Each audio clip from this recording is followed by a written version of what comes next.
All right, let's talk about a fascinating idea, the hidden power of keeping our biggest goals to ourselves. In this explainer, we're going to break down why announcing our dreams can sometimes be the very thing that stops them from ever happening. Seriously, think about it for a second. You get that incredible surge of excitement for a new project, right? A new business idea, a personal challenge. You're so pumped, you share it with everyone, and then nothing. It's like the energy just fizzles out. So why does that happen? Well, if that's happened to you, you are definitely not alone. It's a surprisingly common thing. And I think the best way to really get it is through the simple story about a man named Simon, whose life was just full of these amazing plans that, well, never seemed to go anywhere. So let's meet Simon.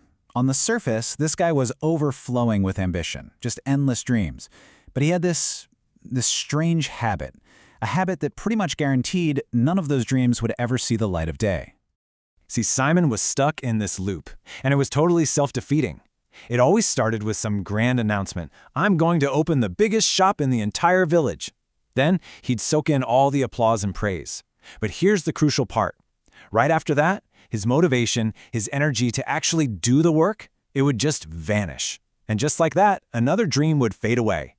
And this right here, this quote gets to the absolute heart of Simon's problem. You see, the validation he got from just talking about his goals tricked him.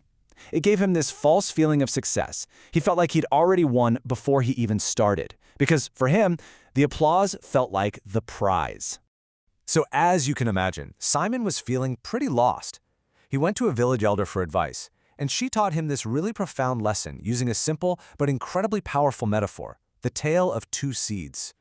The elder's lesson was just brilliant. She took two seeds. The first one she planted secretly in the dark, rich soil, watering it in total silence. But the other one she put on top of a rock for everyone to see, telling them all how magnificent it was going to become. And the result? Well, it tells you everything you need to know. The hidden seed grew into a strong, healthy plant, while the one everyone praised, left out in the open, it just dried up and was gone. The elder's words just capture the lesson perfectly, don't they? Dreams, just like seeds, are incredibly fragile. They need to be nurtured quietly, in the darkness of our own hard work, far away from the drying heat of public opinion and praise that comes way too early. Now, this story isn't just some nice little fable. No, it's a perfect illustration of a real psychological phenomenon. There's actual research that shows how what we say out loud can mess with what we actually do. So let's break down the science behind this reward trap. Psychologists have a name for this: a premature sense of completion.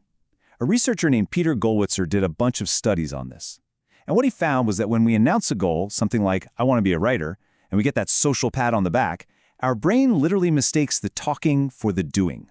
The praise acts as a substitute for the actual work, giving us that sense of being done before we've even begun.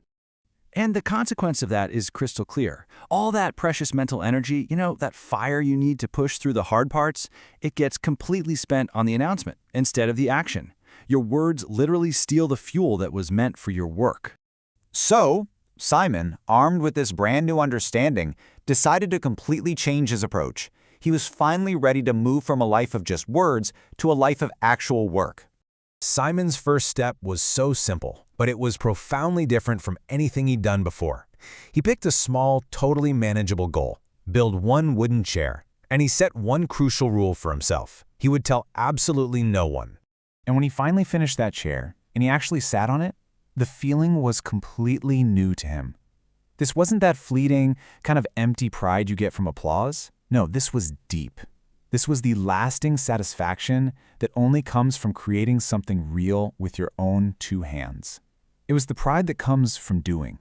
And this is where the magic really happened. That one silent chair led to him building a table. That table led to a bookshelf. His small, quiet actions started to build on each other, to compound. And over time, without any big announcements, Simon transformed himself from this failed dreamer into a genuinely respected, skilled craftsman. So, what's the big takeaway from Simon's entire journey? It's a simple but really powerful shift in how we think. Just let your actions be the announcement. Because in the end, Simon's reputation wasn't built on what he said he was going to do. It was built on what he had done.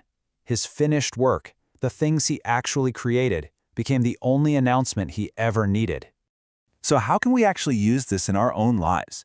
Well, here are 3 ways to protect your own dreams.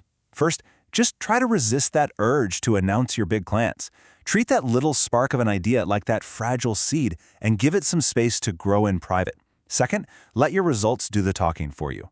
Shift your mindset so the finished project becomes the announcement. And finally, learn to get your satisfaction from the process itself, that real pride of doing, instead of chasing the fleeting high of someone else's praise.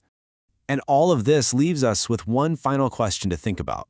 What's that big goal, that fragile seed you're holding on to right now? What could it become if you just decided to plant it in silence and simply let it grow?